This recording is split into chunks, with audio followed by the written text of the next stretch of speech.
Comunicação. Você é psicólogo, fez lá a sua graduação em psicologia, se eu não me engano, foi aqui na PUC também, Foi. em Goiânia. Exato. E aí, em que momento que você, na sua carreira, se eu não me engano, eu vi um pouquinho, né? Fez ali um hater do seu perfil. Fizemos. Um hater não, foi stalkeando. Foi Aí você stalkeado. foi um cara que também foi pro meio corporativo, e aí teve um momento que você, cara, vou falar sobre isso. Como que surgiu o seu interesse e que você começou a se especializar cada vez mais em comunicação? Eu tô com 51 anos de idade. Eu subi num palco a primeira vez com 4. Olha. Eu coloquei o uniforme do Fluminense, não sei por que era do Fluminense. Atravessei o palco, dei uma volta, cheguei no proscênio e falei no microfone: eu sou o jogador de futebol. Era uma atividade sobre profissões e tal. E eu nunca mais quis descer do palco. Eu achei aquilo muito legal. A oportunidade de estar falando para aquele monte de gente e tendo a atenção das pessoas, aquilo me atraiu muito. Então, depois, na 8ª série, eu comecei a fazer teatro e me tornei ator profissional, trabalhei, né, fiz peça andando pelo país aí algumas vezes. E a ideia de estar no palco sempre foi o grande momento de levar uma mensagem, de levar uma verdade, de convencer, de impressionar, de persuadir, de envolver. E é muito sedutor esse momento. Eu confesso que foi até coisas meio de vaidade no processo, né? E, a um certo momento, eu já estava formado, eu estava recém-formado, eu já era professor, eu comecei a dar aula com 13 anos de idade, com 13 anos eu comecei a dar aula de inglês, e o Senac me chamou para ministrar o curso de oratória. Com 13 anos? Não, aí já depois da faculdade. Com 13 anos eu fui dar aula de inglês. Okay. Eu dei aula de inglês no CCIA, no IASG, em um outro colégio, João 23. E aí, depois da faculdade, surgiu a oportunidade e eu fui lá. Só que o curso do Senac de oratória, naquele tempo, nós estamos falando de quase 30 anos atrás, ele era um curso muito voltado para impostação, para gestos, respiração e tudo mais. E eles queriam que eu fizesse uma atualização.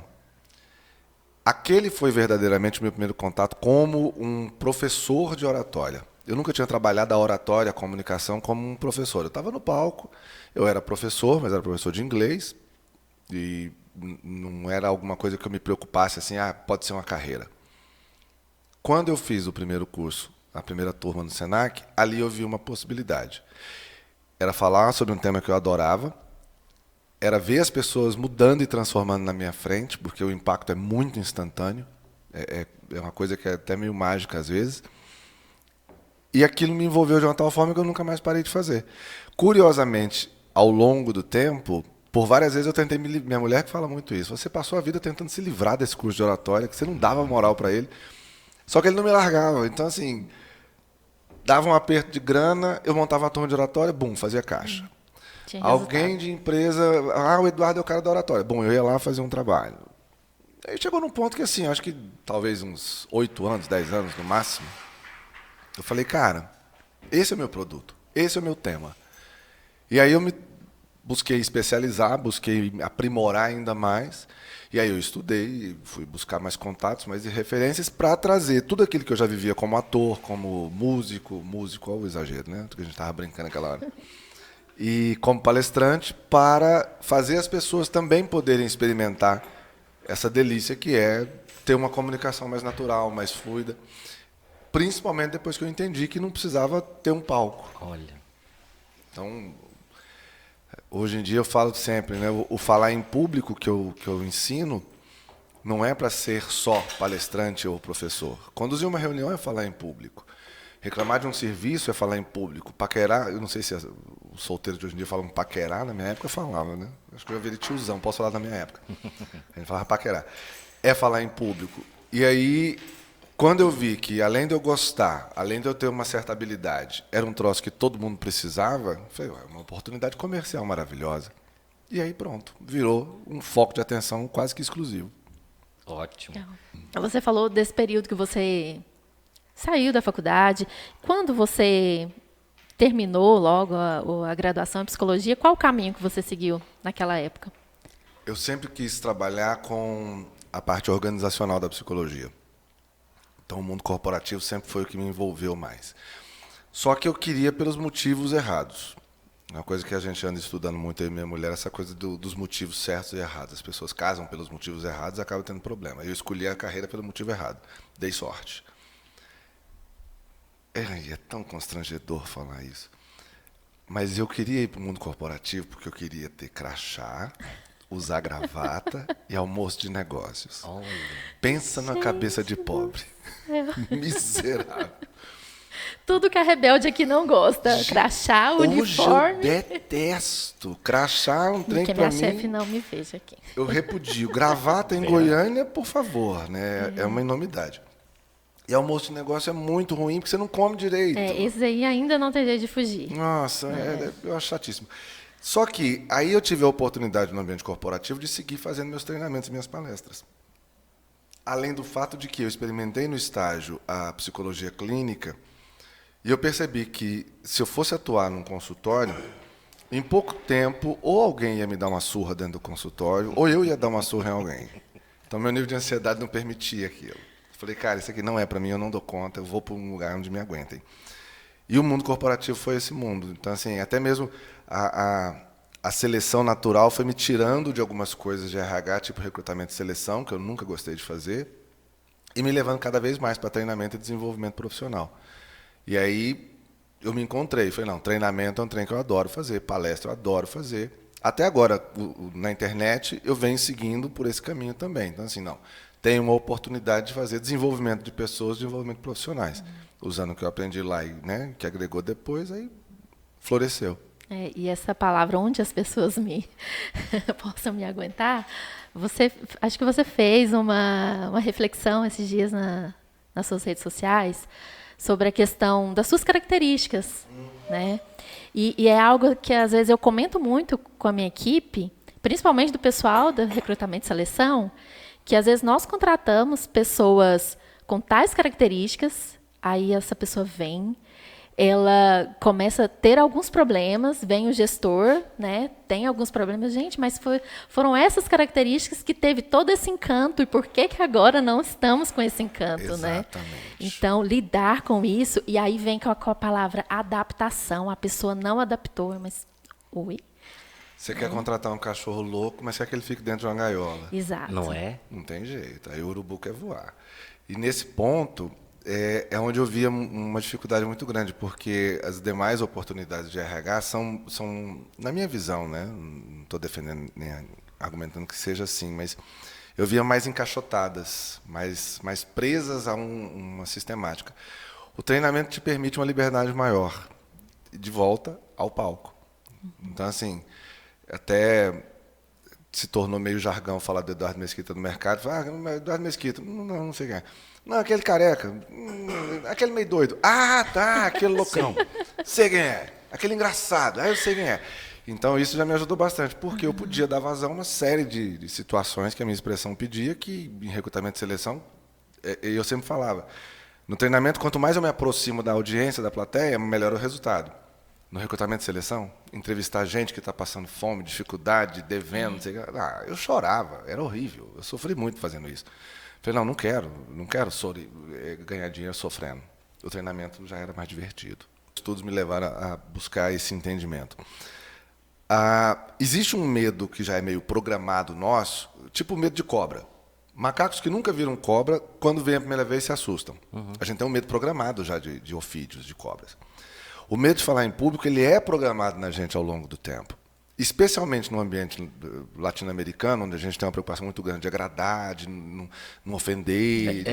Seria uma pergunta que eu faria para você agora. Exatamente isso. Se tem a ver com o local de nascimento, né? Aonde você é, a sua região, qual a cultura. Por diferentes motivos, mas tem. Enquanto você vê, por exemplo, a gente tem essa coisa de não querer desagradar, e aí você falar em público, eu sempre falo isso nos cursos, é você sair do meio da plateia e se destacar. Quando você se destaca, você chama atenção e você se torna um alvo mais fácil também. Então, você pode tomar pedrada mais fácil. Eu até brinco, você sai da planície e sobe num coqueiro, meu amigo, o próximo coco é na sua cabeça. Você vai tomar. Aí, a gente fica na situação de vão me julgar, vão me criticar. Eu até brinco, falo assim, não, você está com medo de que as pessoas vão te criticar se você falar em público? Não tem medo, não, é certeza, não tem risco nenhum, não. Vai ter, você vai tomar pedrada. Quanto melhor você for, quanto mais você crescer, mais você vai atrair isso, normal. Mas aí você pega um alemão, alguém da Europa Oriental, que é um pessoal mais fechado, mais travado, já é uma dificuldade de se expressar em público diferente, mais baseado na questão do julgamento. Mas lá é assim, eu não posso me expor, eu não posso abrir meus sentimentos. Entendi. Então, de uma forma onde a gente vai tendo variações culturais, eu não diria geográficas, mas culturais, o medo de falar em público, eu tenho a convicção de que já é uma pré-programação. A gente já nasce meio assim, cuidado. Se você se destacar, você vai chamar atenção, e isso é arriscado. Se é arriscado, eu tenho medo. Se eu tenho medo, eu não quero. Somos, ao longo do tempo, pela formação acadêmica, até mesmo escolar, a gente é criado para ser parte do bando. As nossas escolas não formam empreendedores, formam bons funcionários.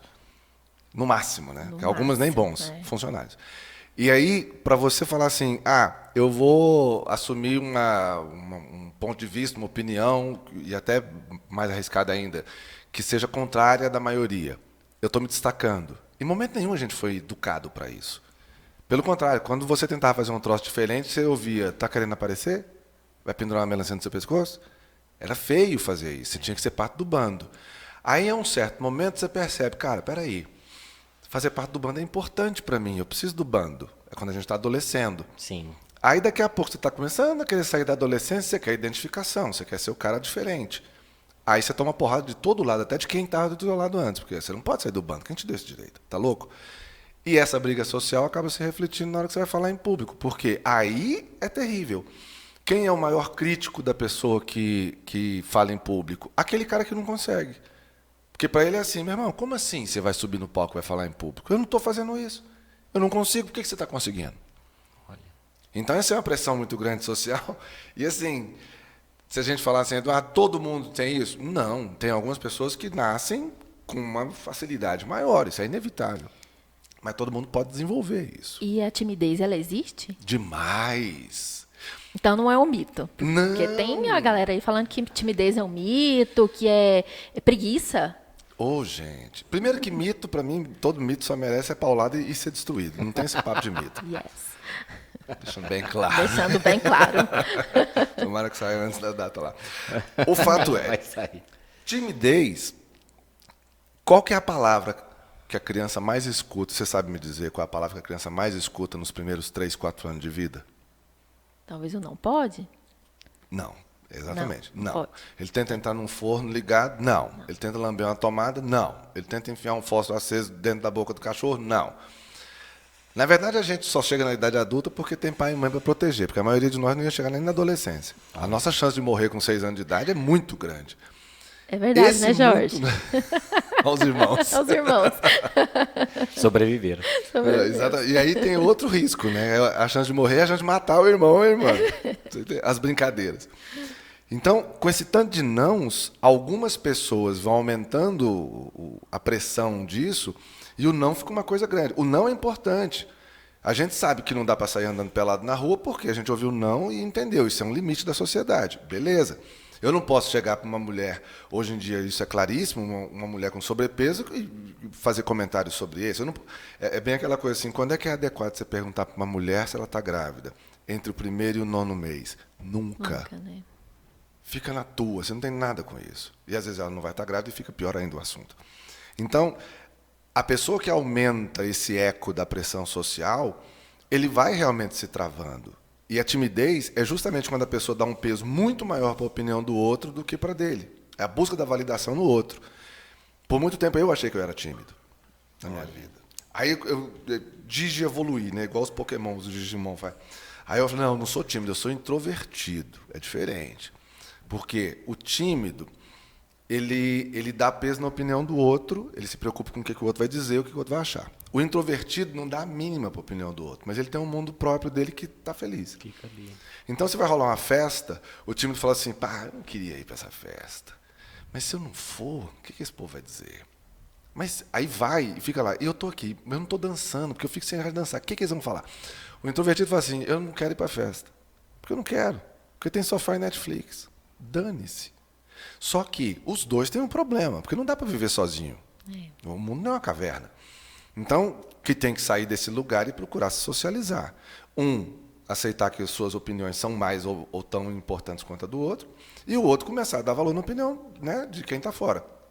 O grande ponto é justamente quando a gente percebe que nenhum nem outro, às vezes, explica a situação. A minha situação que eu julgava que era timidez era só baixa autoestima. Só em maiúscula, negrito, sublinhado e itálico, piscando em vermelho. Eu tinha uma vergonha desgraçadíssima de grande de falar com gente que eu achava que era melhor ou mais rico do que eu. E vindo de onde eu vim, qualquer pessoa era mais rica do que eu. Gente, isso nem passava pela cabeça que a gente ia... a diferença de timidez para o introvertido, com baixa estima. Tá dando uma aula aqui de neurociência quase, hein? O Eduardo, qual que foi o comentário que você falou da pandemia? Porque tem a ver com essa questão da timidez, inclusive, né? Mas aí que a pandemia... Você tem um medo aí, né? De falar em público, ok. Porque... Mas a Silvia trouxe esse comentário que as pessoas tiveram... Nas nossas conversas, né, sobre o assunto, a gente teve acesso a algumas informações onde as pessoas falavam assim que não, que hoje, com esses 2 anos e pouco aí da pandemia, as pessoas já estão mais habituadas dizem, a falar, né, como é que fala, nas lives, se expor nas redes sociais, que tornou algo mais intenso, né, os TikTok da vida. Pode falar, Jorge, aqui? Essas coisas? Pode. Então, aí com isso, assim, dizem que esse medo intenso, ele está desaparecendo. E... Eu gosto dessa palavra que você escolheu. As coisas estão mais intensas. Aí a gente pensa assim, eu tenho um comportamento fóbico, social, de medo da opinião do outro. As coisas se tornam mais intensas. Meu medo também fica mais intenso. Então, eu tinha uma coisa que eu tinha uma dificuldade de aceitar muito grande. Eu dava aula do curso de oratória, e aí eu via gente falar assim, eu dou aula, eu faço palestra, eu faço treinamento, mas eu não dou conta de gravar um vídeo ou fazer uma live. Eu falava, isso é idiotice, não faz sentido. Você fala para um auditório de 400 pessoas, não fala para uma droga no celular, tá maluco? Até que eu entendi. Uma coisa é você falar com gente, que você está vendo a reação, você está vendo o olhar, você está vendo se ri, se não ri e tal, não sei o que mais. Você tem controle. Outra coisa é você falar num celular, que primeiro, é a sensação meio estranha. No começo você está falando sozinho, parece que você ficou doido. E qualquer coisa que você solta na internet, depois que soltou, já é Elvis, criou asa, aquilo não é seu mais. Para alguém picotar aquilo e fazer você parecer um doido para outra pessoa, não custa meia hora. Dentro das empresas é gravado, né, as reuniões, para que outros possam, né, assistir depois. Então, você falou alguma coisa errada, já foi. Nossa, também, né? é tenso. E você não sabe a reação de quem está do outro lado.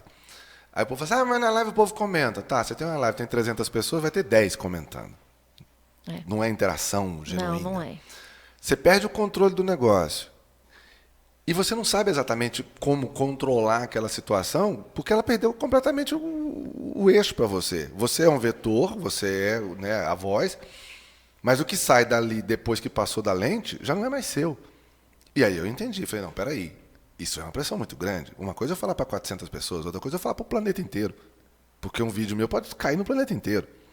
Então, se a pessoa tinha uma dificuldade antes de falar, aí ela vai para um ambiente onde ela está olhando para uma lentezinha e na cabeça dela ela está pensando, sabe que é uma preocupação que essa primeira eu não entendo. O povo fala assim, será que meu cabelo está bom? Eu não sei o que é isso. O meu era outro, que eu vou te contar depois. Então, não sentido isso. Isso era o quê? Ela vai revelar já, mais revelações. Não, calma aí, deixa eu cenas dos próximos capítulos. Não, deixa até ele eu fiquei assustado terminar agora. a frase dele, que nós vamos voltar num aspecto aí. Aí fica preocupado de, será que a lente está limpa? Será que não tem nada aparecendo? Será que ninguém vai vir? Meu áudio. Aí você vê aquele povo agoniado, liga o microfone, desliga o microfone, abre câmera, não abre câmera. Quer dizer, você aumentou um monte de situações e outra. Se eu estou em pé no palco, eu tenho 1,81 m. Eu tenho um palco de, sei lá, 3 metros de boca de cena. Eu estou diluído ali. Uma lente de webcam, eu estou concentrado. Qualquer coisinha que eu mexer vai ser visto. A pressão é muito maior. Sim. Então falar que o medo diluiu, não sei o que lá, puxa, não. Mas essa questão da autoestima, que é o que eu ia falar. O podcast só começou depois que eu arrumei meu nariz. Como assim? Você entendeu? Foi assim, não foi planejado, mas foi pontual. Presta atenção. Foi. Segura. Não, foi planejado sim. Então, é muito sério isso. Você fez uma rinoplastia. Foi rinomodelação. Tanto Rinomodelação. é que no episódio número 2, a doutora Vanessa Pacífico, que fez meu narizinho, vai estar aqui com a gente. Gente, olha só. Esse é o tipo de coisa que se não contar, ninguém sabe, né? Pois Naturalmente. Mas era algo que me incomodava. Então, é algo importante. Claro. É algo muito importante. Na hora que eu me vi assim, nas reuniões, poxa, né? Poderia melhorar. Ô, Eduardo, então... Olha, eu estou tendo muitos insights aqui, que é a diferença que você trouxe mais uma vez, né, de você estar num palco, ao vivo, num auditório, que, né, como você disse, está ali diluído, tudo bem, você pode ter alguma questão sua, mas está resolvido, está longe. Então, a gente pode ter pessoas que evitam a câmera ou o celular pela a baixa autoestima, né? Como você disse, com algum problema, né? Pode ser o cabelo, pode ser o nariz, pode ser a boca, né? Pode ser o óculos. Então, isso é verdade. Isso pode trazer assim, um impacto de paralisar a pessoa e não fazer algo. Exatamente. É isso? Exatamente. A pessoa trava. Caramba. E aí, eu brinco muito que tem gente que chega às vezes na mentoria falando assim, eu preciso destravar, falar melhor em público e tal, não sei o que lá. E às vezes é um ajuste fino que você faz na autoimagem, na autopercepção. E ele fala assim, não, mas espera aí, parece que mudou tudo. Eu falei, mas mudou, só que a principal mudança foi o jeito que você olhava para suas coisas. Eu acredito muito nisso. Quem vem para a mentoria ou para o curso, eu sempre falo, cara, o recurso você tem, já está aí. Você só não está olhando para ele, você não está valorizando. Por isso que o método que eu trabalho é reconhecer, respeitar e valorizar, né? Que é o método que eu criei. Perfeito. Reconheça o que é seu, respeite as suas características e valoriza isso. Para de achar que, eu sou muito engraçadinho, eu não devia ser. Isso era eu, alguns anos atrás.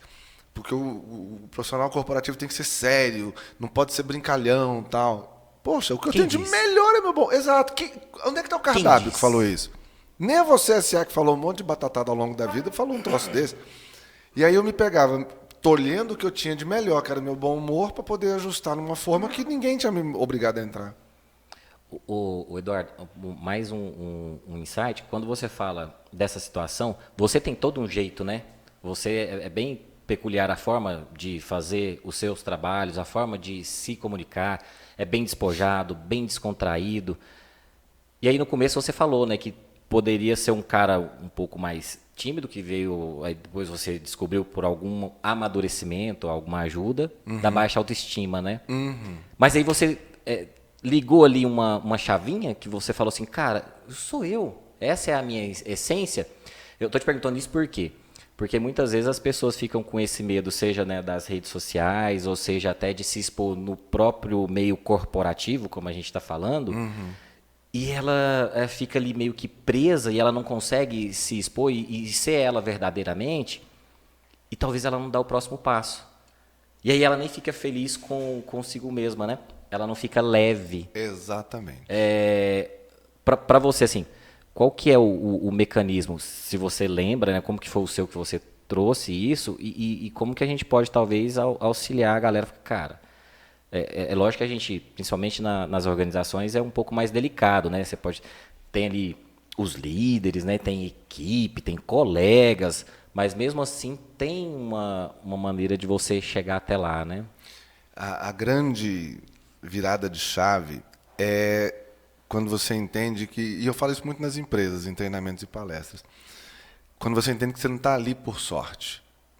Não tem sorte, não tem presente, não tem coincidência. Você está ali por mérito. Você está entregando resultado, eles estão te pagando por isso. Acabou. É uma relação profissional, corporativa, que tem grana envolvida. Não é trabalho voluntário, não é beneficente. Você não está ali, me acharam bonitinho, me deram um cargo. Isso não existe, não viaja.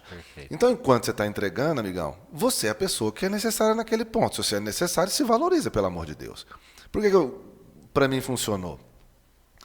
Eu tinha muita vergonha de falar com gente rica. Eu lembro, minha mulher fala muito isso, minha mulher me ajudou muito nesse processo, né? E a gente estava em Fernando de Noronha, lançando o livro dela, E eu fazendo uma série de treinamentos. Foi a primeira vez que eu fiz palestra de chinelo na minha vida, achei o tema mais delicioso do planeta. E aí nós fomos no Bar do Meio, lá de Fernando de Noronha, que é um dos bares mais sofisticados que tem lá, chique e tal, que tem o Morro dos Dois Irmãos, né? Belíssimo aquele troço. Eu fiquei num mau humor. Olha. E ela olhando falou assim, você está num lugar lindo de morrer, que todo mundo gosta de estar aqui, e você está incomodado porque tem gente rica. Aquilo foi um soco. Eu falei, cara, pior eu tô. A sensação era assim, eu não devia estar aqui. Eu não tenho nada com isso aqui. Esse monte de playboys, conversa de adolescente. No coração vinha isso. Aí eu comecei a perceber, a minha vergonha, a minha inadequação, a minha autoestima, era justamente eu achar assim, eu não mereço, eu não posso estar aqui. E eu senti, e eu entendi, o dia que eu vi que já tinha virado um pouco, porque eu acho que, eu sempre falo, eu sou um processo em desenvolvimento, né? Eu sou um projeto, estou acontecendo. Somos. Não estamos prontos, Com certeza. O dia que eu estava conversando com um cara que era meu cliente, que eu estava fazendo uma série de treinamentos para a empresa dele, e esse cara, ele tinha um helicóptero, 2 aviões e viajava para fora do país pelo menos 3 a 4 vezes por ano. Então, assim, ele tinha um helicóptero. Isso é um helicóptero a mais do que eu tenho. 2 aviões a mais do que eu tenho e 4 viagens internacionais a mais do que eu ando fazendo. Então, assim, ele era muito rico, mas muito mais rico do que eu.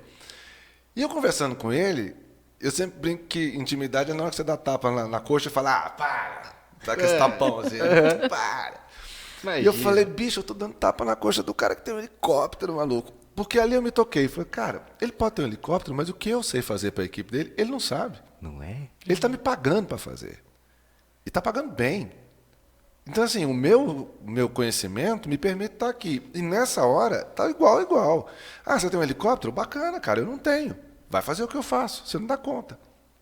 Então, nesse ponto, aí eu entendi. Falei, não, peraí. Existem situações e situações. Eu não questiono nunca o mérito de um cara desse, porque se eu fosse tão bom quanto ele em todos os aspectos, eu tinha uma empresa do tamanho da dele. Eu não tenho. Então, assim, se a gente for comparar todos os parâmetros, tem um monte deles que poderia ter diferenças e discrepâncias, mas uma série de outros, eu ganho. E se eu ganho, eu tenho valor. E, no fim das contas, não devia ser uma competição entre eu e ele. Aí eu entendi. Falei, cara, eu tenho que parar de me menosprezar, pomba. Sou eu que estou me jogando. Eu brinco muito. O pior inimigo que eu tenho sou eu. É aquele ditado de Silks que fala, né, que eu tenho 2 lobos dentro de mim, um do bem e um do mal. Eles estão sempre lutando. Fala assim, qual que vence? O que eu alimentar. Tem uma frase do... Bom, dizem, né? Também nem sei se é dele mesmo, né? Do Buda, que fala: o seu mundo muda quando você muda. Sensacional. Né? Então, a energia, o que vibra ao seu redor, começa aqui. Né? Por isso que eu te perguntei da questão, né, da pessoa que está em alguma organização ou que ela está fazendo alguma coisa e que ela não é ela mesma. Né? Então, ela talvez se priva de ser feliz, de ter um propósito mais claro. E aí o cara fala assim, Eduardo, tá, você fala de valor, eu estou aqui porque eu tenho algum valor. Mas a empresa pode me substituir, qualquer pessoa poderia fazer meu trabalho. Um monte de outras pessoas poderiam fazer meu trabalho. Tá, poderiam. Estão fazendo? Não estão, cara. É você que está no jogo. Reconhece isso, bate a bola, faz o negócio ser valorizado. Entenda que a série de méritos que você tem, desde aquela piada antiga que fala que, pô, pelo menos uma vez você foi vencedor, cara. Você foi o espermatozoide mais rápido. Depois eu entendi que você não foi o mais rápido. Não é o primeiro que chega que fecunda. É o mais esperto. Tem um processo químico lá que é complexo demais para eu ter entendido. Eu também não sabia dessa. Eu estou aprendendo várias coisas novas. Porque para mim era o mais rápido. Não, na verdade, o primeiro que chega, ele provoca uma reação na membrana e a membrana começa a ficar receptiva. Aí, a um certo momento, ela se abre e o espermatozoide... Entendeu? Esse vale um corte, tá, Jorge? Esse vale. Então, tem um espermatozoide que fica assim, não, peraí, agora! Vrum, aí sai correndo. Então, nesse ponto, tem gente que nem isso consegue se valorizar. Eu falo, cara, você está aqui, você está bem, você está produzindo... Sei lá, de repente você tem uma série de relações afetivas, familiares, você é membro produtivo da tua igreja, ou do teu partido político, ou do teu grupo de futebol, sei lá. Mas tem um monte de coisa que você faz legal. Pomba, não dá para valorizar? Tem que valorizar. E na hora que a pessoa começa a valorizar, ele começa a aumentar a sua confiança, começando a aumentar a sua confiança, chega a hora que ele fala assim, eu consigo levantar minha voz e defender meu ponto de vista. Eu sou tão bom quanto qualquer um, eu não preciso ter vergonha de falar. Aí pronto, aí não tem mais volta. Aí chegou em festa, tem coxinha, ele já acha que é microfone. Já quer sair falando. Gatilhos. Aham. E é doido. E por isso que eu falo que é instantâneo. Tem gente que você vê de um encontro de mentoria para o outro, vem outra pessoa. Você fala, não te conheço. Não sei onde você amarrou aquela criatura de semana passada, mas larga ela lá. Você está melhor. É muito legal. Ótimo, ótimo. Legal. E, Eduardo, assim, fugindo um pouco do ato de comunicar, mas hoje nós temos muitas informações, né? O tempo todo nos bombardeando e tudo mais. E como você percebe isso nas empresas que você tem acompanhado esse processo, como as pessoas têm lidado com tanta informação? Mal. A minha geração, eu lembro assim, com, sei lá, talvez uns 12 anos de idade, 82, 81, o mundo era jovem, né? O Pão de Açúcar ainda era um cupim, estava crescendo e tal. Eu lembro que, como minha mãe não me deixava ficar na rua o dia inteiro, do jeito que eu queria, eu acabei descobrindo que tinha enciclopédia em casa. E eu comecei a devorar as enciclopédias que tinha dentro de casa. Eu li... Barça? Barça. Olha! Não era qualquer pessoa que tinha uma Barça Não, em era casa. Barça, Delta Júnior, Delta Larousse. Ô, Eduardo, pra quem não sabe, né? Talvez tenha uma galera nova aí, né? Meu filho mesmo, o Davi, tem uma idade que ele não tem a menor ideia do que era Barça. Mas era o nosso antigo Google, tá, gente? Exatamente. Enciclopédia, Barça, é isso, tá? Pra quem aí, as gerações um pouco mais novas. Pesado e em papel, né? É.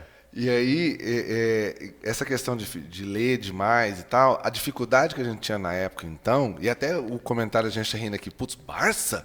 Porque Barça era um trem que, vamos lá, era caro. Era caro. Eu devo imaginar que meu pai abriu mão de comprar um carro para comprar uma Barça. Era o preço de uma Brasília.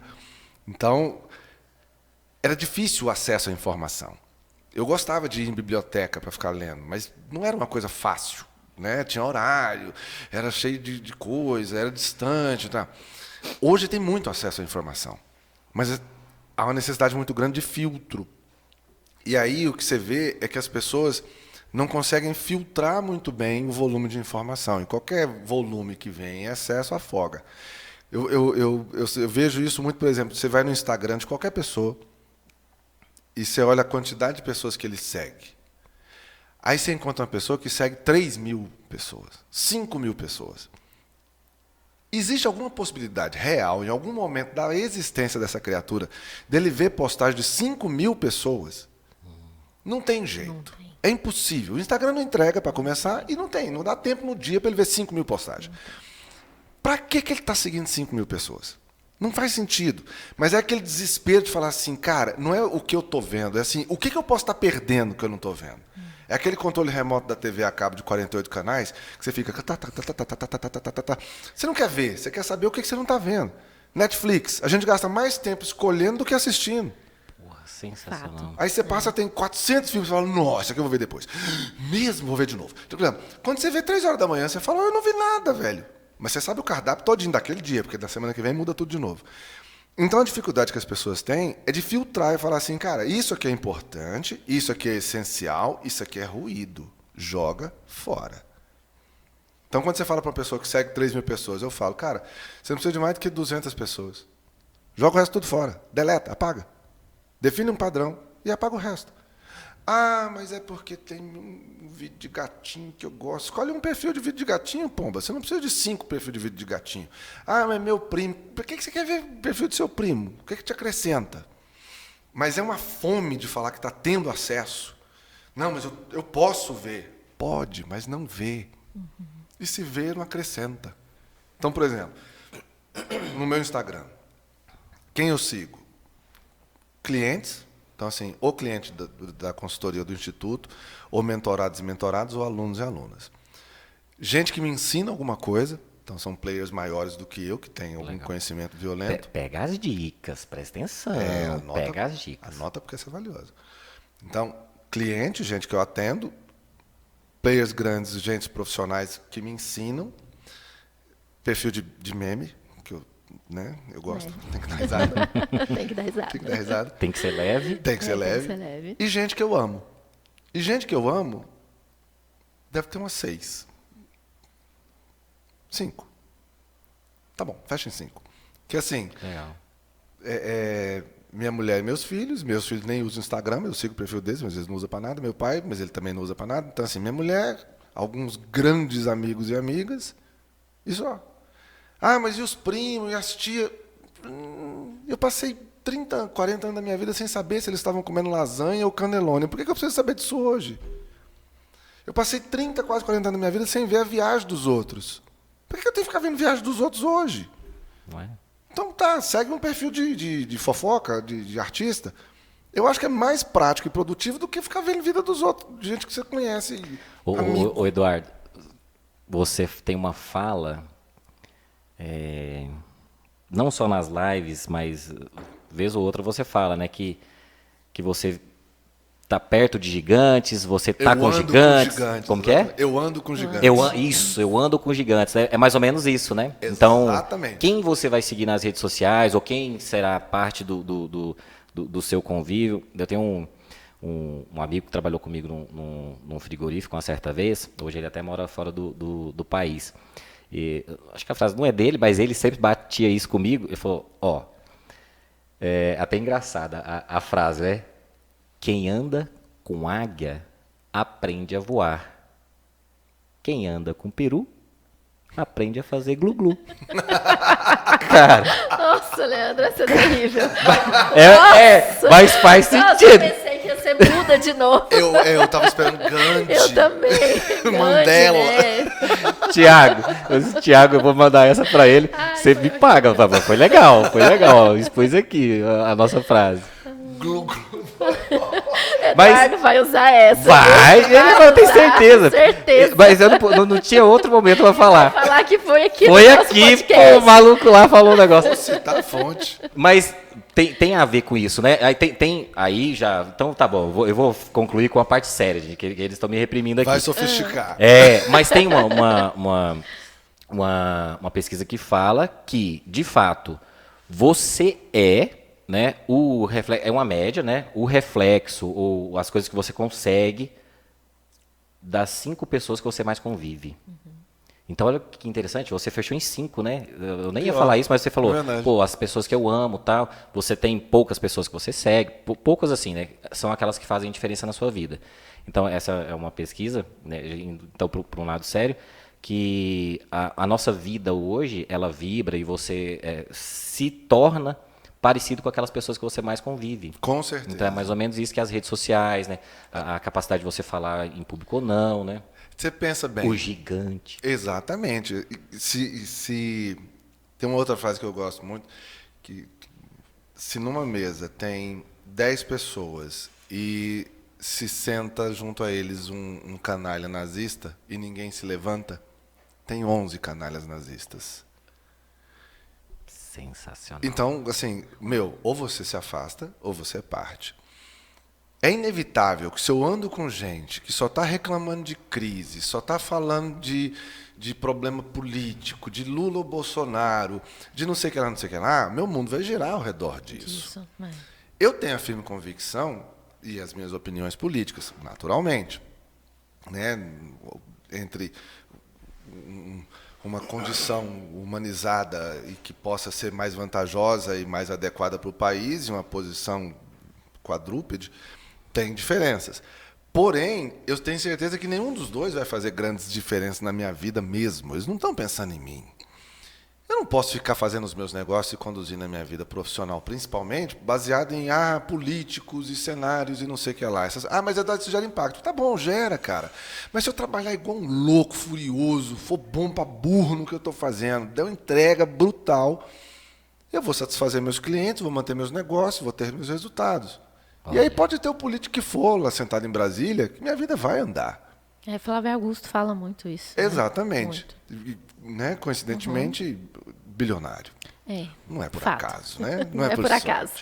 Então, nesse ponto, eu tenho a tranquilidade de falar, cara, você quer andar com gente que só resmunga? Por exemplo, homens.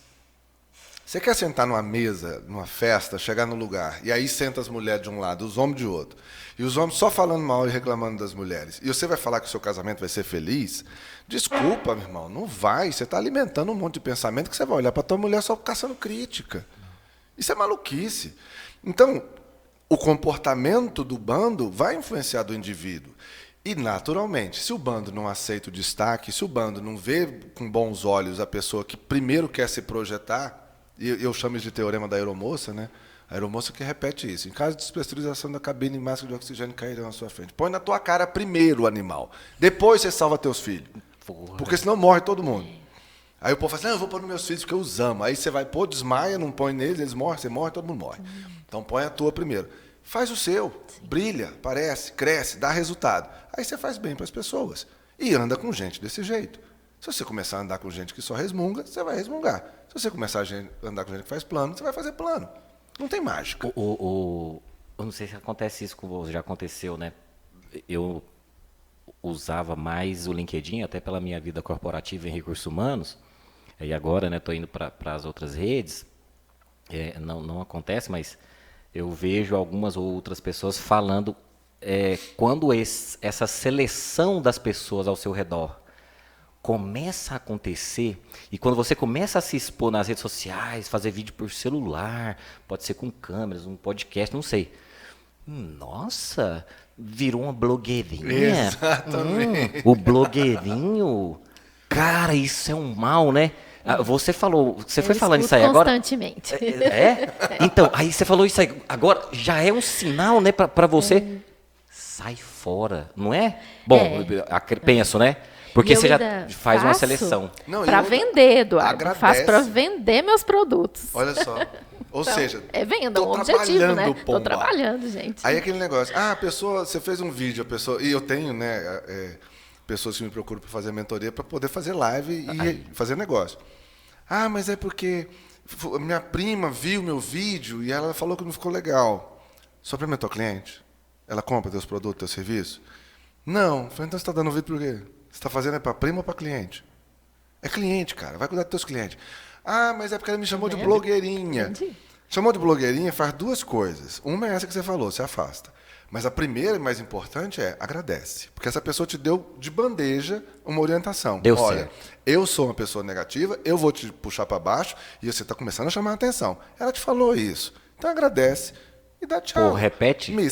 Sou mesmo. Né? A pessoa está te puxando para baixo. Isso é um peso, isso é uma âncora. Isso é um saco de batata amarrado na canela. Não. Então segue. Ah, Eduardo, mas é minha família, cara. Tá, tudo bem. Domingo você se reúne, assa uma carne, ouve as bobagens deles, fala as suas bobagens. Tranquilo. Acabou. Vai para tua casa, volta para o teu planeta. Pronto. E segue teu caminho.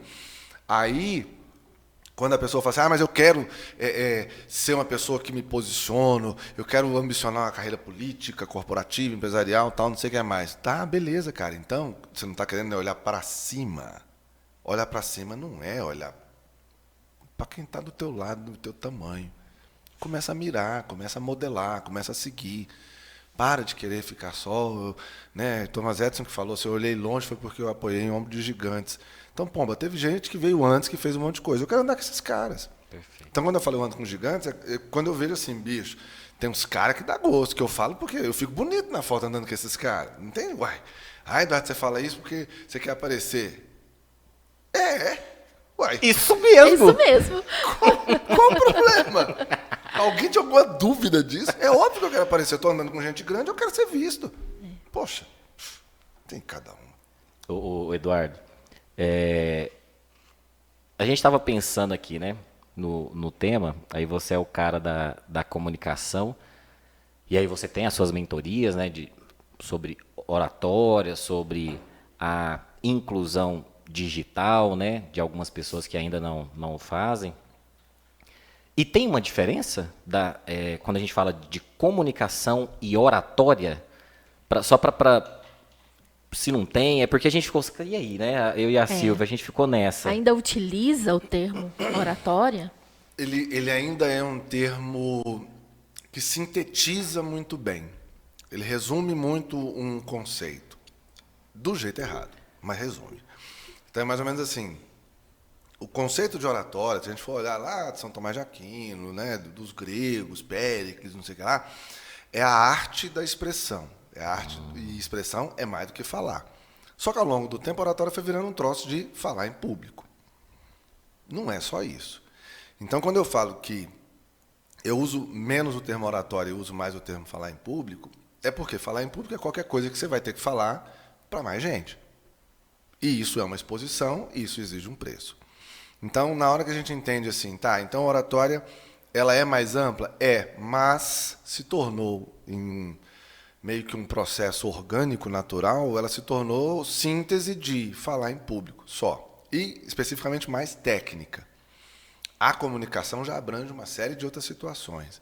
E que, às vezes, as pessoas falam assim, mas isso aí não tem a ver com comunicação. Tipo, quando eu falo, cara, você já ouviu falar de intuição? Que é aquele arrepio na nuca, que parece que o anjo Gabriel te deu uma lambida no cangote. E o cara fala assim, mas isso é misticismo. Fala, não, larga de ser topeira. Intuição é o teu cérebro identificando sinais que ele já viu antes, mas ele não está sabendo concretizar aquilo. Então ele fala assim, bicho, eu não sei o quê, mas tem um trem errado. Ouve isso. Teu cérebro só quer duas coisas na tua existência, te proteger, para te manter vivo, e fazer você reproduzir. As duas coisas são super legais. Aproveita. Então, na hora que der a intuição, isso é uma mensagem. Mensagem é o quê? É comunicação, cara. Ah, mas o conceito de comunicação é muito maior do que só isso. Claro que é. Mas qual o sentido de você trabalhar um conceito se não for buscar uma aplicação prática? Qual é o uso disso? Porque senão voltemos à filosofia. E aí nós vamos discutir realmente conceitos. Agora, a aplicação prática dele, aí comunicação, verbal, não verbal, escrita, tudo isso, é tudo parte de um composto que, se a gente for buscar a coisa prática, e, por exemplo, o ambiente corporativo, nós vamos achar lá uma série de situações, o ambiente afetivo, uma série de situações, o familiar, religioso, tudo tem seus aspectos. O grande ponto que eu acho fundamental, se a gente for diferenciar esses dois termos, é que a oratória acabou virando uma coisa mais técnica de recursos para falar em público, e a comunicação já abrange mais. E que eu acho que é bem mais verdadeiro. Para não fazer igual a outra pesquisa, eu já corri aqui, né, na nossa enciclopédia atual, Google, e aí agora eu peguei de verdade. Uma pesquisa do professor Albert Mehrabian, que é exatamente o que você falou, falando do contexto geral de comunicação, a oratória, né? 7,38,55. 7% do processo de comunicação é a fala. Apenas 7%. 38% o tom de voz. E 55%, que é o que você aparentemente demonstra, é a expressão. É o que você mostra. E olha só que barato. 7,38,55. As coisas são tão rápidas aqui no Levemente que você trouxe essa informação e eu já vou avançar em cima dela para dar uma destruída no conceito. Adoro. As pessoas trazem a pesquisa do professor Mehrabian e falam disso, e aí acostumou-se a falar que 55% é não verbal. Não, a comunicação não verbal é mais importante. Pomba. Se 55% do sucesso de comunicação fosse não verbal, eu podia ver filme de qualquer idioma sem legenda. Eu não preciso entender as palavras. 55%? Eu navegava, cara. O grande ponto é, Mehrabian fez uma pesquisa que ele colocava a expressão da pessoa e avaliava se ela estava falando sim ou não. Perfeito. Então a pessoa olhava para a foto e falava assim, essa foto ela disse não, essa foto ela disse sim. Eram só mulheres, num ambiente pouco iluminado, pedindo só essas duas coisas. Aí cai no mundo e a internet se alimenta, e para ficar mais rápido, aí nego fala assim, não, 55% é não verbal. Calma. Fica fácil falar, né? Fica fácil, O 738,55 do Mehrabian é valiosíssimo, importantíssimo. Essa pesquisa é maravilhosa, uma das melhores que foram feitas, inclusive. Sua fonte foi sensacional. A questão é, o composto maior e mais abrangente mostra que a não verbal ou a verbal, quando uma está incoerente com a outra, eu tendo a acreditar na não verbal. Então, se eu falo assim, Eduardo, você gostou do café? Eu falo, pô, tá uma delícia. Você fala, não gostou, foi nada. Deu close? Deu close? Mas eu falei que tá uma delícia, mas olha a cara, bicho. Então, na hora que o não verbal e o verbal estão juntos, a gente lê o não verbal. E é muito mais impactante, é muito forte.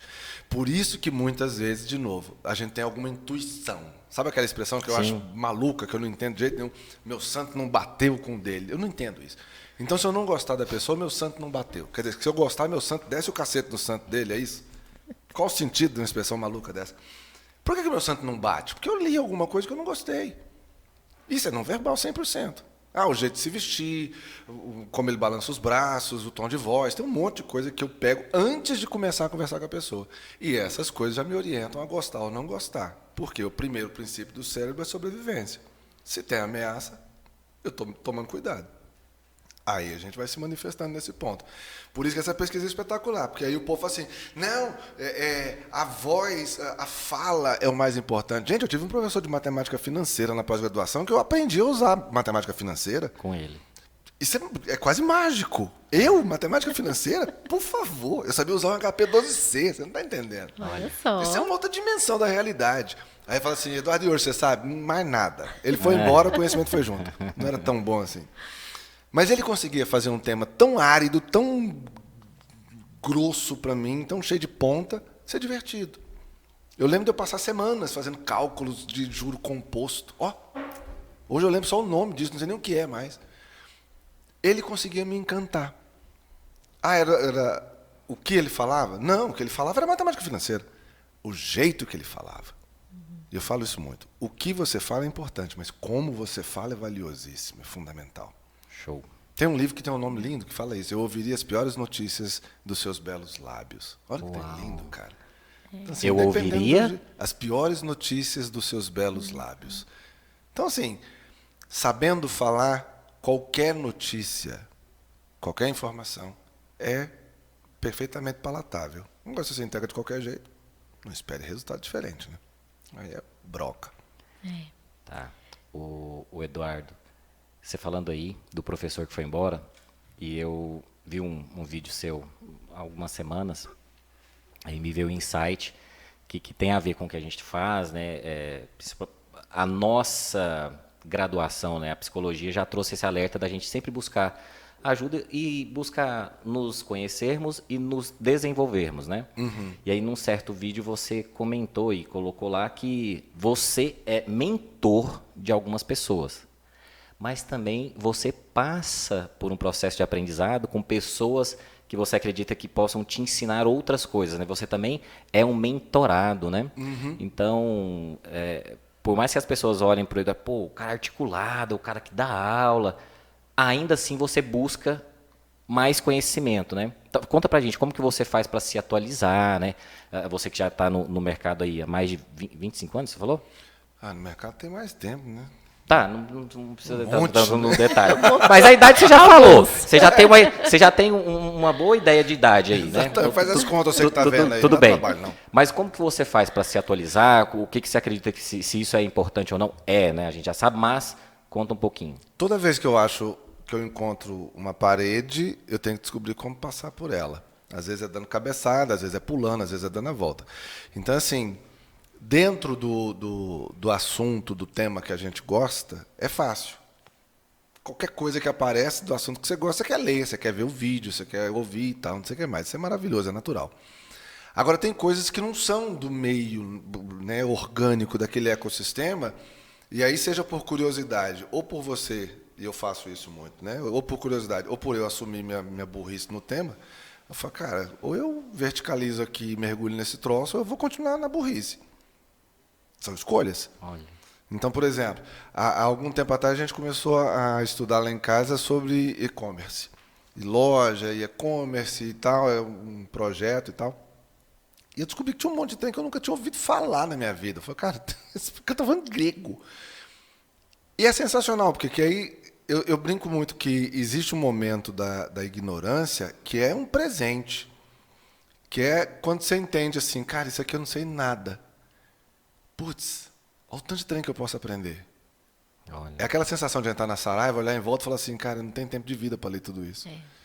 Isso é angustiante, né? É angustiante. Dá desespero. A Biblioteca de Alexandria devia ser uma chacina, porque você entrava e morria de ver aquele trem daquele tamanho. Então, na hora que eu chego perto de alguma coisa que de alguma forma me atrai, me interessa, e eu não tenho domínio, ou sequer conhecimento, domínio é até pretensão demais, né? Ou sequer conhecimento, eu falo, não, peraí, deixa eu descobrir um pouquinho mais disso aqui. Então, essa curiosidade, essa fome vai levando. E, em alguns momentos, dá para fazer isso sozinho. O YouTube é maravilhoso, né? O Google é maravilhoso, tem livro, os mais novos às vezes nem sabem, mas tem um trem chamado livro espetacular, eu adoro. Um cheirinho bom. Cheiro, gente, às vezes. exatamente. Você passa as páginas, gente, sabia? Foram 2 momentos da minha vida que eu vi que eu tinha acertado como pai. Quando eu ouvi meu filho falando do cheiro de livro que ele adorava, eu falei, pá, deu certo. Deu certo. E um dia a gente discutindo um plano de futuro, eu falei assim, não, meu plano de futuro, pai, é ter um Maverick V8 para ouvir punk rock bem alto nas ruas. Eu chorei, eu falei, meu Deus do céu. Acertei mesmo. Esses meninos só fazem as coisas certas na minha vida. Aí nessa hora, tem algumas coisas que você fala, cara, ou eu não estou tendo acesso suficiente nesses recursos, ou vai demorar demais. E aí eu tenho que procurar alguém que saiba. Perfeito. E algumas vezes aparece alguém que sabe demais, você fala, bicho, já abriu uma porta aqui, né? Então, hoje, minha mulher estava me falando que todo mundo que ela acompanha, e ela também tem esses princípios no Instagram e tal, quando ela vê alguém que ela vê que realmente pode ensinar alguma coisa para ela, ela interage. Ela manda uma pergunta, ela manda um direct, ela comenta alguma postagem. Legal. Super dica. Eu falei, cara, eu não faço isso. Eu falei, vou fazer. Porque numa dessas você chama a atenção de uma pessoa grande no conhecimento e aquilo acelera o teu processo. Você conecta, né? Eu vou andar com gigante. Eu falei, pô, isso é sensacional. Então, algumas mentorias que eu fiz como mentorado nesse ano, e no ano passado, principalmente, mas nesse ano, foi de eu chegar num ponto e falar assim, cara, eu quero esse conhecimento, talvez demore demais se eu for cavar sozinho, então eu vou dar uma acelerada, vou achar quem é que sabe esse troço aqui para me orientar, quem é que pega na minha mão.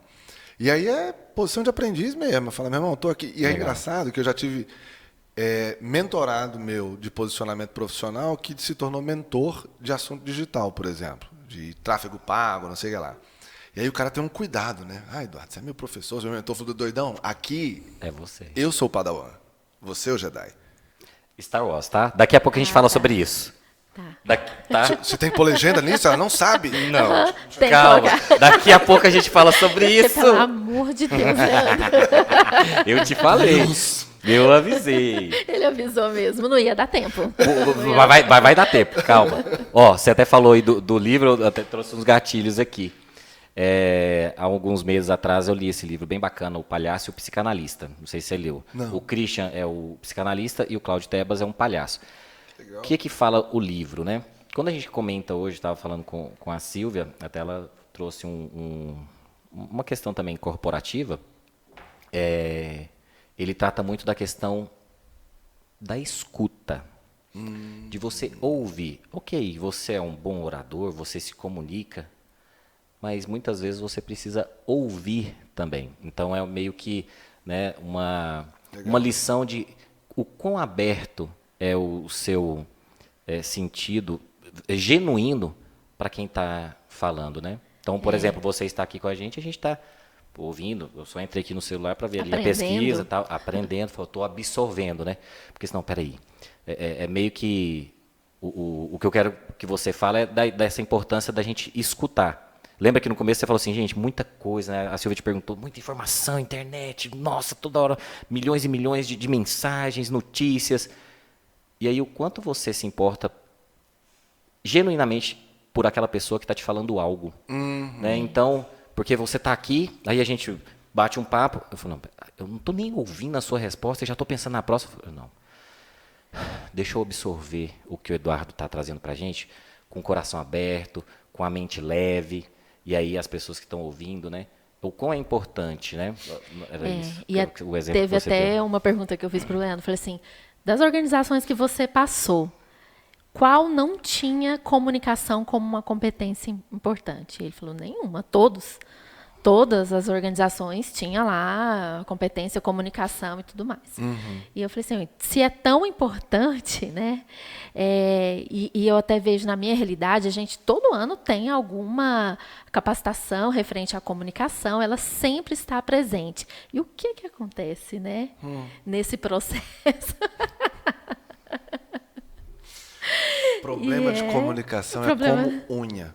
Você corta, ela cresce. Ela cresce, né? E vai crescer até 4 dias depois que você cair morta. Problema de comunicação sempre vai ter. As empresas, então, misericórdia. Eu brinco muito que tem consultor picareta, que é fácil você sacar e eles impressionam. Porque assim, ele vai visitar uma empresa, especialmente no Centro-Oeste, o empresário do Centro-Oeste, ele gosta de mostrar a empresa, né? Ele gosta de passear, mostrar estoque, tem uma tara por estoque, que é um trem que me comove. Aí mostra estacionamento, não sei o que lá, não sei o que lá. Aí aí volta para a sala, pede um café, o consultor picareta senta na frente dele, coça a mão e fala assim, eu vi que sua empresa tem um problema de comunicação. E o cara fala, putz grila. É verdade. Ou esse cara é verdade. muito bom, ou o problema está grande demais. Bicho, qualquer situação vai ter problema de comunicação. Pensa um casamento, que é uma pessoa que você escolheu, você tem planos conjuntos com aquela pessoa pro resto da sua vida, você tem intimidade física com ela em intervalos regulares, tomara que pequenos, você transa com ela, né? E você tem problema de comunicação. Aí volta para a empresa. Você não escolheu aquele povo, você não tem planos conjuntos, você tem orientações estratégicas, e se você estiver se comportando bem, você não está transando com todo mundo. Você nem deve transar com todo mundo, vamos deixar isso claro. É óbvio que vai ter problema de comunicação. O grande problema é querer achar que isso se resolve de uma forma mágica e natural. Não resolve. Né? Muito pelo contrário, piora. O problema é que você não resolve, ele vai criando músculo, pelo, vai andando com os pés para trás, vai virando uma miséria. E aí as organizações têm um discurso muito bonito da importância da comunicação.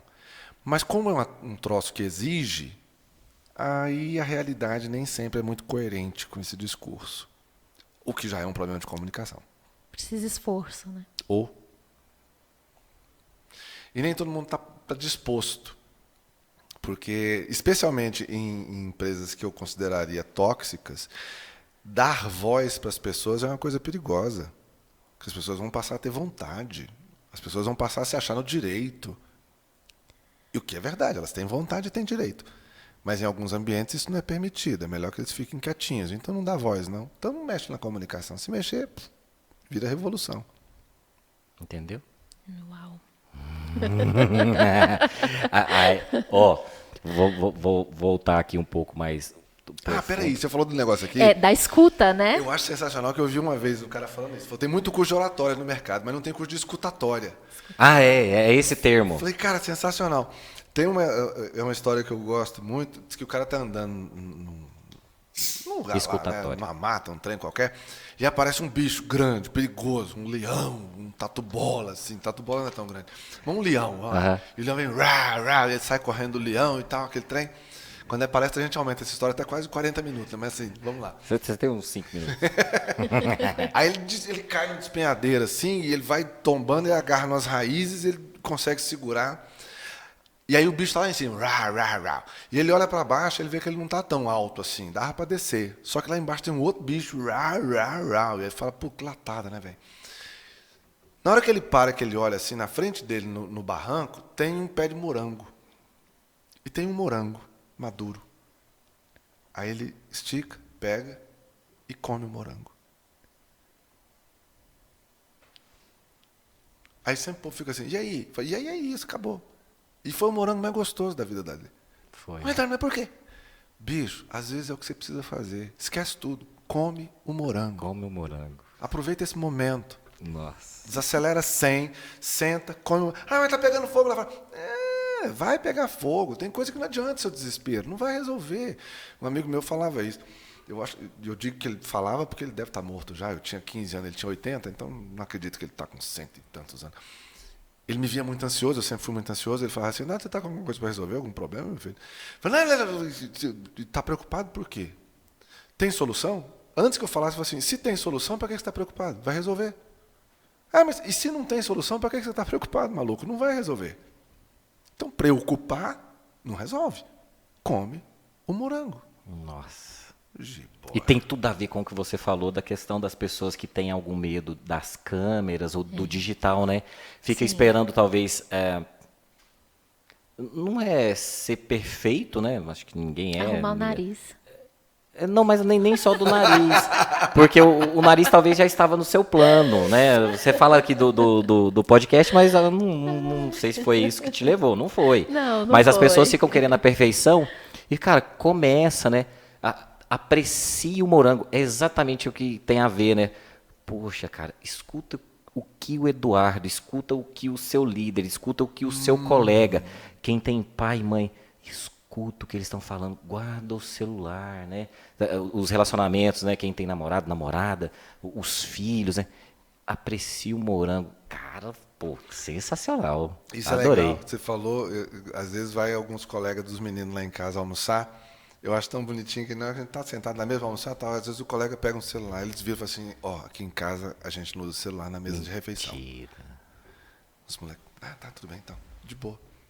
Eu fico orgulhoso. E quer voltar várias vezes, né? Falou, cara, que interessante. Lá a gente não usa o celular. Fala, não, olha, lá é diferente. Aqui a gente conversa, doido. A gente tá aqui pra comer e bater papo, relaxa. Lá é diferente. Verdade.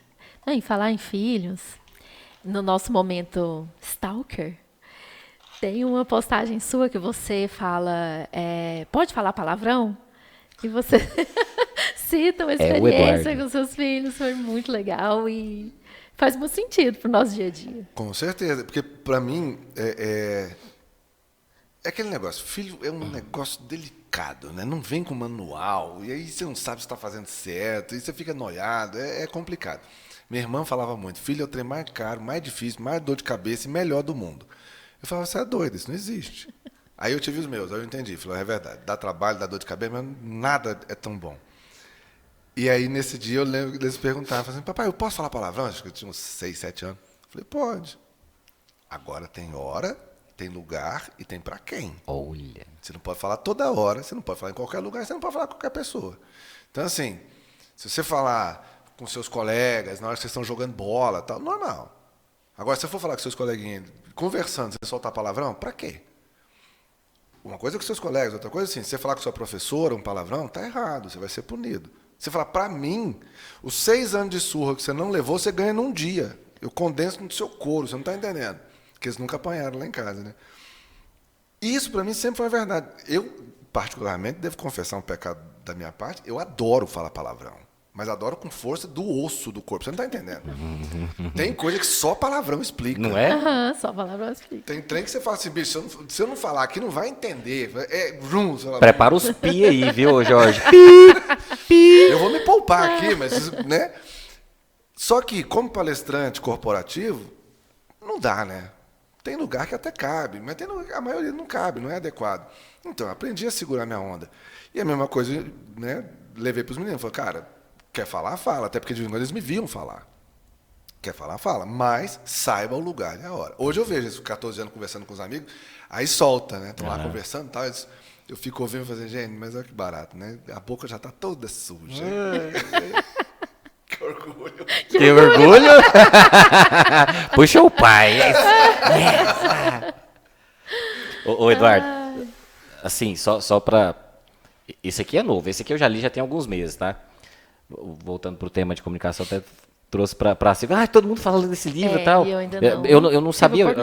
Chegou esses dias, eu comecei a ler aqui poucas páginas, mas é um processo de comunicação, principalmente em oratória, né? Sensacional. Você que é o English teacher aí, Storytelling. Storytelling.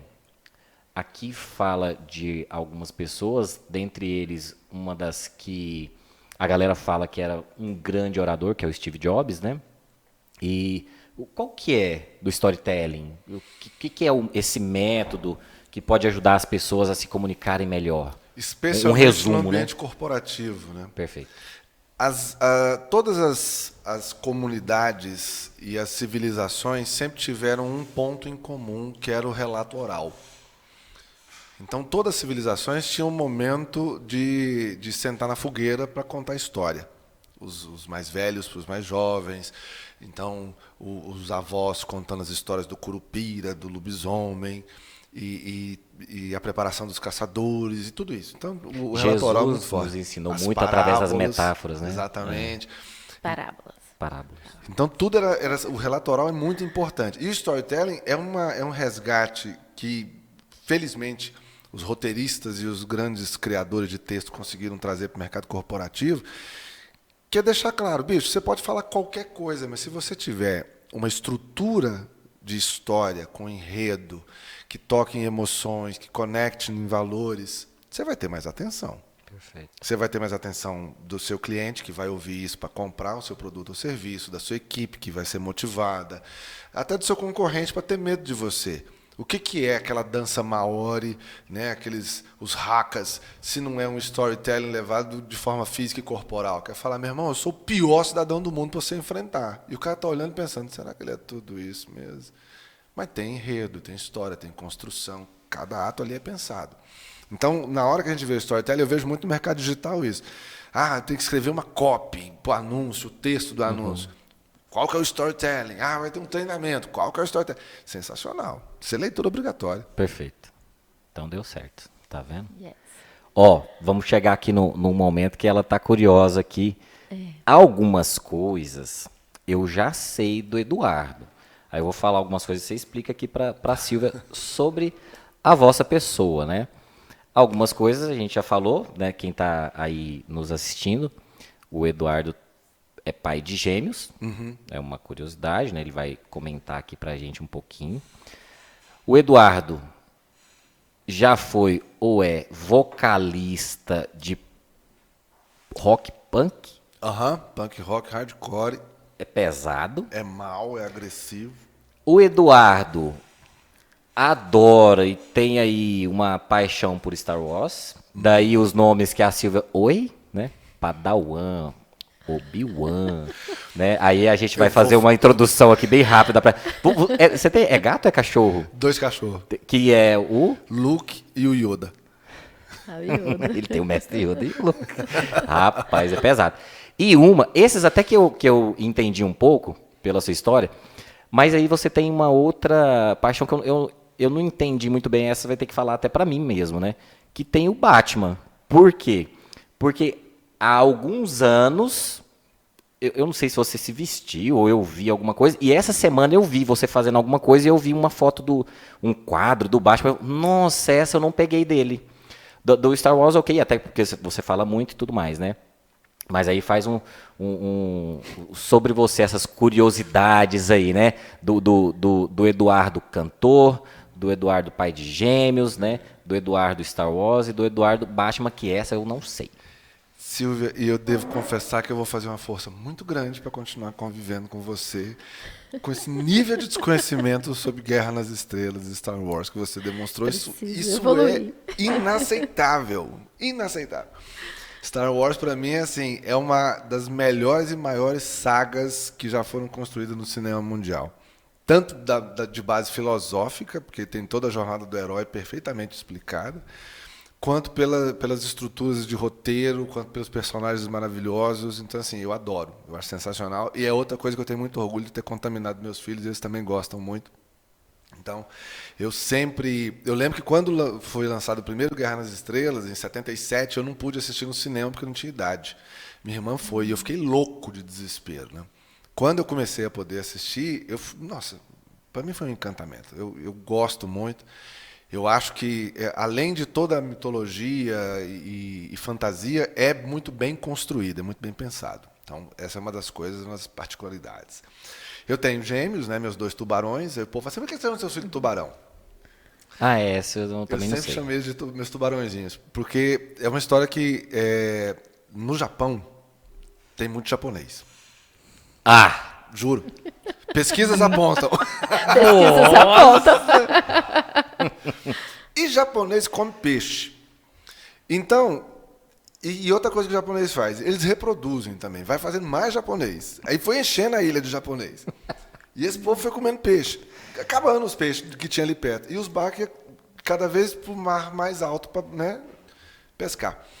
Só que, muito tempo comendo peixe, eles desenvolveram um paladar bom para peixe. Então, na hora que o cara ia lá no mar, no alto mar, pescava, trazia o peixe congelado, eles comiam e falavam assim, esse peixe não está bom.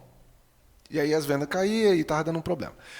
Aí alguém teve uma ideia. Falou, não, a gente bota um tanque dentro do navio, bota os peixes dentro, não precisa matar. Quando chegar no porto, a gente tira do tanque, beleza. Funcionou um certo tempo. Só que botava o peixe no tanque e estava voltando, é peixe, não é burro. O peixe dava uma volta para lá, uma volta para cá, e falava, bicho, eu tô preso, vou ficar nadando para quê? Aí se arrombar, vou ficar quieto aqui. Aí criava gordura, o gosto também não era bom. Aí, com o processo, né, comercial avançando, alguém teve uma ideia. Falou, não, a gente vai, pesca, enche o tanque. Na hora de voltar, a gente pega uns 4 tubarãozinhos e joga dentro do tanque. Os tubarões vão tocar o terror, bicho. Esses peixes não vão quietar dentro do tanque. Vai ficar tudo nadando para lá e para cá. Vai chegar lá tudo malhado, fitness. Come uns ou outros, vai sumir uns peixes no processo. Mas beleza. Quando a gente descobriu que estava grávida lá em casa, já foi uma surpresa, porque minha mulher tinha tomado anticoncepcional desde os 18 anos. Então a gente achou que ia levar alguns meses para o corpo recuperar a capacidade reprodutiva. Ela parou de tomar o remédio na quarta-feira, no sábado ela estava grávida. E eu senti que ela estava grávida. Louco isso. Eu parei e falei assim, presta atenção nesse dia. Essa foi diferente. Você está grávida. Que legal. Você é doido. Aí o médico fez essa consulta, foi nesse dia mesmo. Aí passa um tempo e descobre que são 2. É loucura. A cabeça dá 2 voltas para trás e uma para frente. São meus tubarões. Eu tive que começar a correr desesperadamente. Né? Perfeito. Enlouqueci. Então, meus 2 tubarãozinhos. Hoje estão 2 tubarões mesmo, né? Que estão do meu tamanho. Aí, até eles me levaram para uma outra paixão que eu tenho hoje, que, né, que eu levei eles para o movimento escoteiro, aí eu virei chefe escoteiro. Tem do escoteiro. Legal. Sou chefe escoteiro. Chefe de escoteiro. Para você também, que é aí, dependendo da sua geração, tem aí 11, 12, 13 anos, não sabe muito bem o que é isso, dá um Google, escoteiro, e aí já segue aqui qual que é, tem né, nós somos o Grupo Arara Azul, Arara Azul. Grupo Arara Azul, Tropa Araguaia, Patrulha Tucano, Camaleão, Suarana e Coruja. E eu sou chefe escoteiro. Perfeito. É uma atividade que eu acho maravilhosa para os meninos, foi sensacional. E eu sempre gostei muito de mato, de trilha, esses troços, né? E aí foi um jeito de unir e passar um tempo bacana com eles. A gente se diverte a doidar. Agora, no final de semana, a gente estava acampado. A gente adora fazer, é sensacional. Então, já vou te fazer um convite, então. Gosto, convite gosto. Eu faço parte de uma equipe de rapel.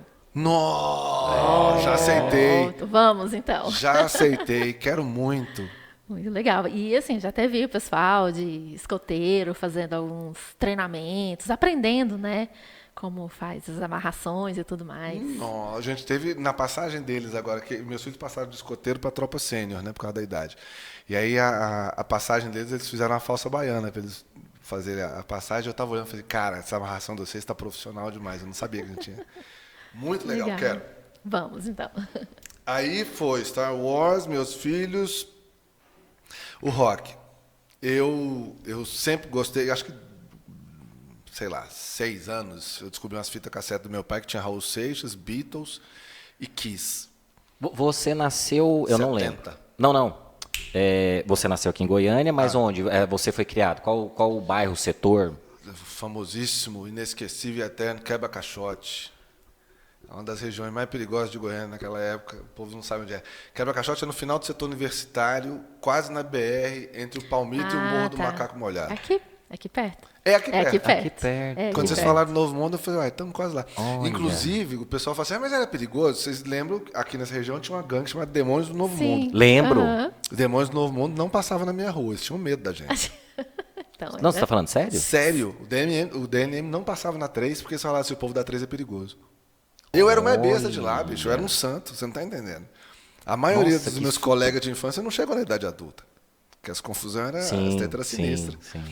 Então, eu vindo do Quebra, né, ouvia as fitas do meu pai e eu descobri Raul Seixas, Beatles, Kiss, principalmente Peter Frampton. Tem um disco de 76 do Peter Frampton que eu tenho mais maravilhoso do planeta. E eu sempre gostei muito de rock. Aí eu tocava piano, né, eu fazia piano clássico, fiz dos 6 aos 12, mas sempre gostando muito de rock. Até um dia que eu ouvi um disco de uma banda chamada Sex Pistols, de 77. Eu já devia ter meus 14 anos. Que era punk rock. Aí eu falei, pronto, é isso que eu vou ouvir o resto da minha vida. Olha. E aí eu afundei a cabeça no tal do punk rock e foi só. E eu sempre gostei de rock mais pesado, metal e punk rock. E aí com 30 anos de idade, eu conversando com uns amigos, os caras falaram, vamos fazer banda. Vamos. Falei, cara, normalmente alguém diria, isso é lá a idade de ter banda. Tô casado, um homem velho, né? Bom de ter vergonha na cara. Falei, que nada, vamos. E aí fizemos, já lançamos 2 CDs, e aí o povo falou assim, estão fazendo sucesso? Falei, bicho, é punk rock. Punk rock não faz sucesso. Punk rock em Goiânia. Exatamente. E em Goiânia. A gente faz barulho. E é o Sangue Seco, é uma das bandas. Mas a gente conquistou um espaço legal, o pessoal gosta e tal. O mosh pit do Sangue Seco é o mais violento de Goiânia, que é aquela roda de hardcore. Então, assim, entrar ali, né, pra qualquer um. Cara, a gente tá tocando, ninguém tá no meio. Mas vocês tocam ainda? Opa, sim, senhor. Jura? Então vamos falar sobre isso depois, em outro momento. A pandemia deu uma esfriada, né? Mas a gente já voltou a ensaiar agora, já... Quer ver? Esse ano a gente já teve 3 ensaios, é quase um recorde. Sim. 3 ensaios num ano? Nós estamos bom, quase profissional. Já tem um convite aí pro Rafael, né? Porque o Rafael tinha uma banda de metal, Revolted, que tá paradinha. Então já fala pro Rafael conectar aqui. O Rafael é meu namorado. Olha aí, vamos fazer barulho aí. Vamos fazer barulho. Baixista aí, show. Vai montar um mini festival. E o Batman, eu aprendi a ler com a revista de Batman. Com 3 para 4 anos de idade, eu não sei qual foi a ideia dos meus pais, apareceu uma revista de Batman e eu comecei a futucar. E ali eu fiquei envolvido, né? Segundo o relato da minha mãe, eu gostava demais. Eu, na época, tinha aquele seriado do Batman, do Sock, Paul, Toon, né? Que é de 66, mas no Brasil estava passando naquela época, 70 e poucos. E eu era fascinado com Batman, eu sempre gostei de Batman. À medida que eu fui crescendo, que eu fui tomando gosto, eu sou um apaixonado por história em quadrinhos. Eu devo ter uma coleção de umas 6, 7 mil revistas de quadrinhos. Não, eu ia falar que eu era também, mas não isso tudo. Eu comecei gostava de ler mais ou menos, mas eu comecei a ler de verdade, até fui um pouco para psicologia, não por isso, mas a leitura, com os gibis do Wolverine. Massa. Aí depois fui X-Men e tal, mas a minha paixão era o Wolverine, né? Aí eu comecei a ler mais, né? Por isso, né? Hoje em dia, meu filho Davi, há uns 2, 3 anos atrás, o Davi lendo, um menino 10 anos, 9 anos, lendo mais que eu. Falei, caramba, e eu comprava livro e ele lia. Mas não é livro de figura, livro mesmo.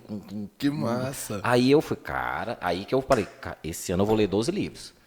Aí, hoje eu já passo, né? Já não é, mas era uma meta, 12, hoje esse ano já li muitos, até parei de contar já, mas eu comecei com gibi também, mas não tenho 2.000 não, eu devo ter ali, acho que nem 1.000 eu tenho não. Mas até porque Wolverine é mais recente, né? No Brasil ele apareceu no final dos anos 80. E até parou, aí não produz mais só do Wolverine, né?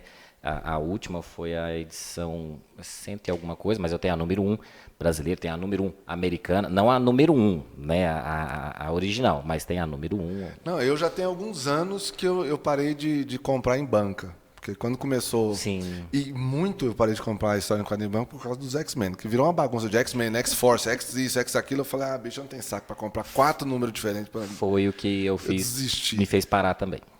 Agora, o Batman...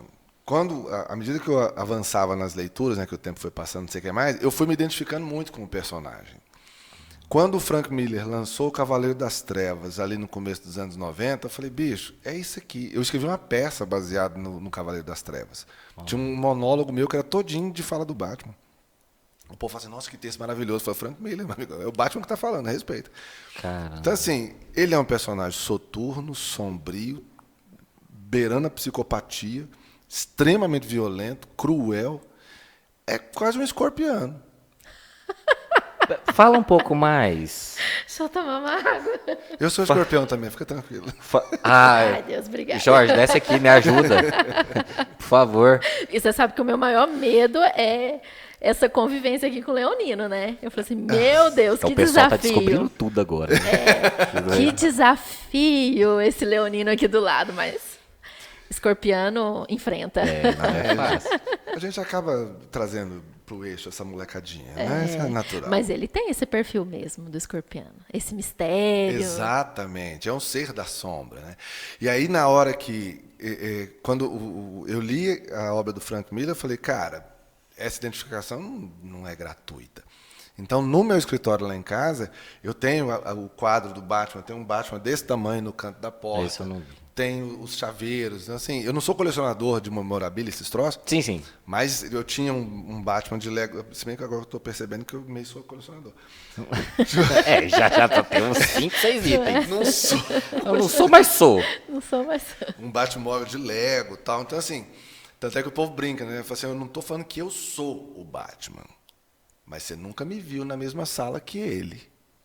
Então, no meu aniversário, no aniversário dos meninos de...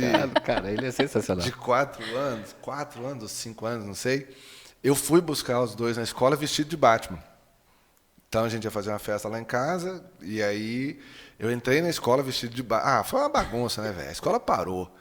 É uma pena que eu tenho 2 fotos só, mas assim, foi divertido. Aí botei um cinto, né, cheio de balinha, no cinto de utilidade, não sei, a molecada ficou doida. E eu lembro dos meninos olhando e falando assim, caraca, meu pai é o Batman. E os meninos em volta, seu pai é o Batman. Não conta. Então, assim, foi a oportunidade que eu tive de poder brincar com isso, que é uma coisa que eu gosto muito. Até hoje eu me divirto bastante. Então, assim, os filmes que são lançados.